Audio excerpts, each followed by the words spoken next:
Bismillahirrahmanirrahim. Assalamualaikum warahmatullahi wabarakatuh. Alhamdulillah alladzi bi nikmatihi tatimmus shalihah. Allahumma shalli wa sallim wa barik wa an'im ala nabiyyina Muhammadin sallallahu alaihi wasallam.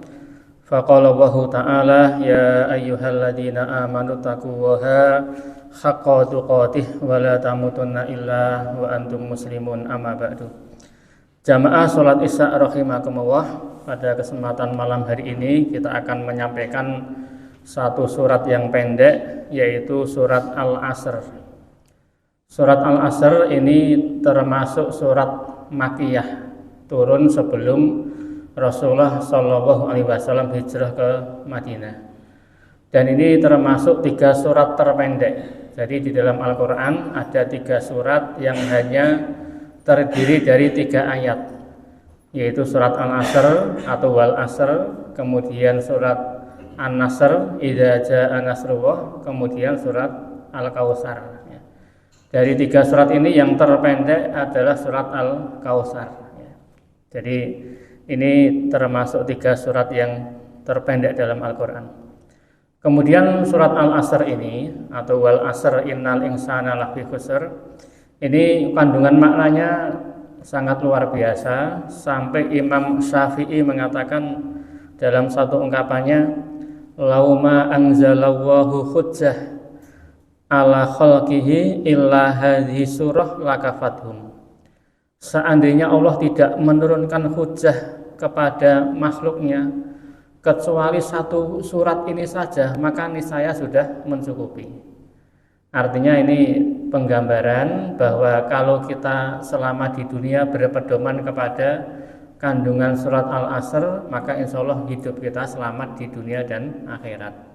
Tentu ini bukan bermaksud meniadakan ayat-ayat yang lain, semuanya wajib kita imani. Hanya perkataan beliau ini menunjukkan betapa agungnya makna yang terkandung dalam surat Al-Asr ini. Kemudian di ayat yang pertama Allah berfirman wal asr, demi masa. Dan ini berarti Allah bersumpah dengan nama makhluknya. Bersumpah dengan nama makhluk ini adalah kekhususan Allah Subhanahu wa taala. Adapun manusia kalau bersumpah harus atas nama Allah Subhanahu wa taala.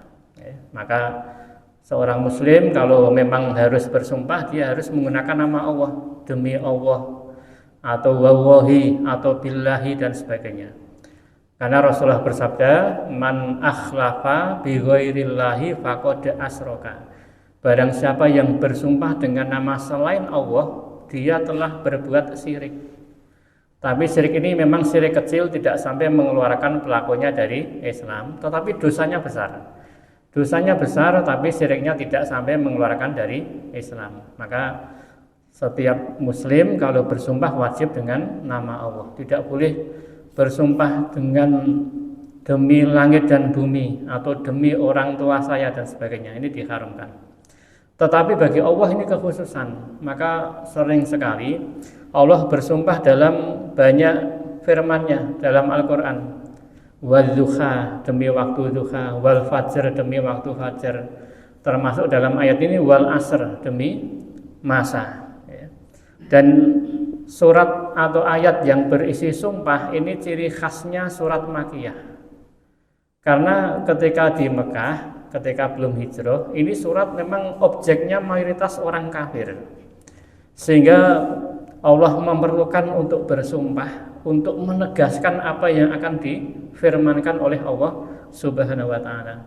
Adapun nanti setelah hijrah, ayat-ayat yang turun di kota Madinah atau setelah hijrah bisa dikatakan tidak ada sumpah lagi, karena memang objek ayat ini mayoritasnya adalah kaum muslimin yang berada di kota Madinah. Kemudian jamaah rahimakumullah, apa tafsir dari wal asr atau demi masa? Kalau digabungkan memang ada sekian banyak para mufassirin menjelaskan, tetapi saya ringkas jadi 3 saja. Al asr yang pertama maksudnya adalah ismud dahr, yaitu masa atau waktu. Jadi seluruh waktu yang kita lalui ini, baik pagi, sore, siang, malam, waktu yang dilalui oleh manusia ini namanya adalah tafsir dari wal asr. Maka terjemah di depak biasanya memang demi masa. Berarti waktu ini adalah makhluk Allah yang agung, yang luar biasa. Sampai nikmat kita hari ini yang terbesar adalah sebetulnya nikmat waktu. Karena begitu waktu sudah tidak diberikan Allah, maka hilang sudah kesempatan kita untuk beramal soleh. Orang yang terkaya di dunia sekalipun begitu waktu itu dihentikan oleh Allah, hilang seluruh kekayaannya. Karena berarti sudah habis waktunya tinggal di dunia. Maka nanti di neraka itu ada orang saking tidak kuatnya merasakan azab di neraka, itu minta untuk dikeluarkan dari neraka. Yaitu Allah mengisahkan dalam surat Fatir ayat yang ke-37. Allah berfirman, wahum yastorikhuna fiha, dan mereka para penduduk neraka berteriak di dalamnya, Rabbana akhrisna na'mal sholihan ghairal ladzi kunna na'mal. Wahai Rabb kami, keluarkanlah kami dari neraka agar kami bisa beramal soleh berbeda dengan amal yang dulu kami kerjakan di dunia. Orang ini sadar memang dulu di dunia dia sering meninggalkan amal soleh. Maka dia berjanji kepada Allah, kalau engkau keluarkan aku dari neraka, janji saya akan beramal soleh berbeda dengan amal yang dulu saya kerjakan di dunia. Dulu tidak pernah sholat, nanti saya akan sholat. Dulu tidak pernah siam Ramadan, saya nanti akan siam Ramadan. Gambarannya seperti itu. Tentunya Allah akan menolak. Tetapi cara Allah menolak dalam ayat ini, Allah memberikan dua alasan. Di mana Allah kemudian menjawab, awalam nu'ammirkum ma yatazakkaru fihi man tazakkar. Bukankah dulu sudah aku beri kepada kalian umur yang cukup, waktu yang cukup sehingga kalian bisa berpikir ketika di dunia. Kemudian alasan yang kedua, firman Allah, waja'akumun nadhir, dan bukankah dulu sudah datang peringatan kepada kalian. Jadi ternyata penduduk neraka ini diingatkan oleh Allah Subhanahu wa taala tentang nikmat waktu yang dulu sudah diberikan tetapi tidak digunakan untuk berpikir. Andaikan waktu itu kita gunakan untuk berpikir, tentu kita akan paham dan sadar dan yakin bahwasanya dunia ini hanya sifatnya sementara. Karena kita lihat sekitar kita, tidak ada orang yang bertahan hidup sampai ratusan tahun. Maka ternyata waktu inilah yang dijadikan argumen oleh Allah agar penduduk neraka ini sadar. Tetapi namanya sudah masuk ke neraka, ya tentunya kesadarannya terlambat. Ini makna yang pertama dari al-asr, yaitu masa. Kemudian yang kedua, al-asr ini juga bermakna sholat asar. Sehingga sholat asar memang sholat yang istimewa. Beberapa ayat-ayat Al-Quran, termasuk juga hadis-hadis Rasulullah SAW, itu memang memberikan fadilah khusus untuk sholat asar. Di antaranya adalah Rasulullah bersabda, man sholal bardaini dakhalal jannah. Barang siapa yang sholat dengan dua sholat yang dingin, maka dia masuk ke dalam jannah. Maksudnya adalah sholat subuh dan sholat asar. Ini dua sholat yang ditekankan. Kalau kita sampai tertib menjalankan dua sholat ini, insya Allah dijamin masuk ke dalam jannah. Bahkan di hadis yang lain, Rasul memberikan janji juga, lan yalijanna ro ahadun sholla qabla tulu isamsi wa qabla ghurubiha. Tidak akan masuk ke dalam neraka orang yang mau sholat sebelum terbit matahari dan sebelum tenggelam matahari. Maksudnya apa?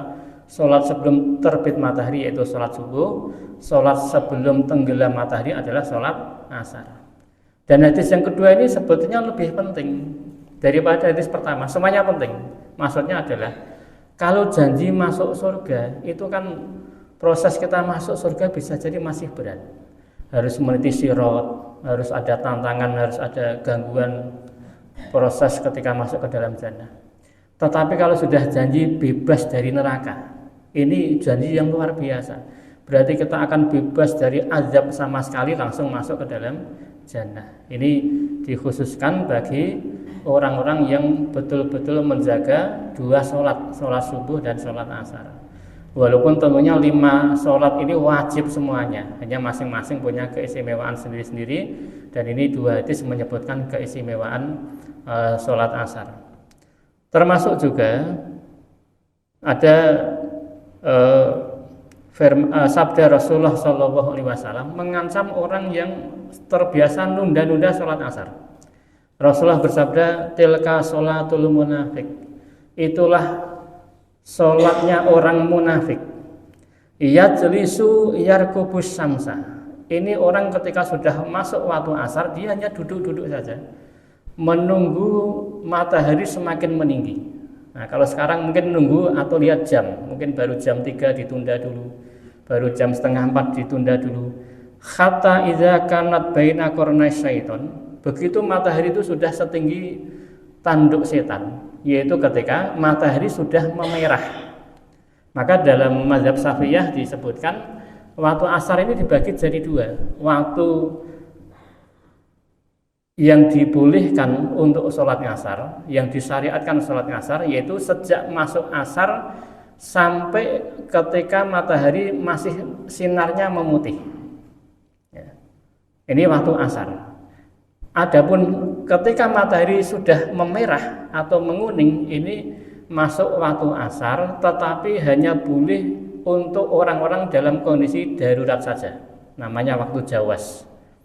Maka orang yang sholat asar ditunda ketika matahari sudah menguning diancam oleh Rasul, ini sholatnya orang munafik. Maka tandanya adalah ada 2 cara kita menandai maksud dari sini. Pertama, kita lihat cahaya matahari. Selama masih memutih berarti itu masih waktu dibolehkan sholat asar. Tapi kalau sudah menguning, maka berarti itu sudah tidak boleh waktu sholat asar bagi orang yang tidak dalam kondisi darurat. Bagaimana kalau orang dalam kondisi tidak darurat sholatnya sudah menguning matahari, dia berdosa. Tetapi sholatnya tetap sah karena memang itu memang belum masuk waktu maghrib. Atau tanda yang kedua, kita bisa dengan melihat bayang-bayang benda. Kalau kita tegakkan tongkat misalnya 1 meter, bayang-bayang benda sudah 2 kali lipat atau 2 meter. Ini berarti sudah masuk matahari sudah menguning, atau kalau dalam bahasa Jawanya sudah surup. Nah, waktu surup ini sebetulnya sudah akhir dari waktu sholat asar bagi orang dalam kondisi normal. Kemudian Rasulullah mengatakan qoma fanaqaraha arba'an. Kemudian orang ini mematuk 4 kali. 4 rakaat itu sampai Rasul mengatakan seperti orang mematuk, burung mematuk saking cepatnya. La yadhkuru wa fiha illa qalila. Dia tidak berzikir ketika sholat tadi kecuali hanya sedikit saja zikirnya, karena memang sholatnya cepat sekali. Ini ancaman dan betapa pentingnya sholat asar dari sekian hadis ini. Berarti memang sholat asar termasuk benda barang yang istimewa, sehingga dijadikan ada sumpah, bahan sumpah oleh Allah Subhanahu wa taala.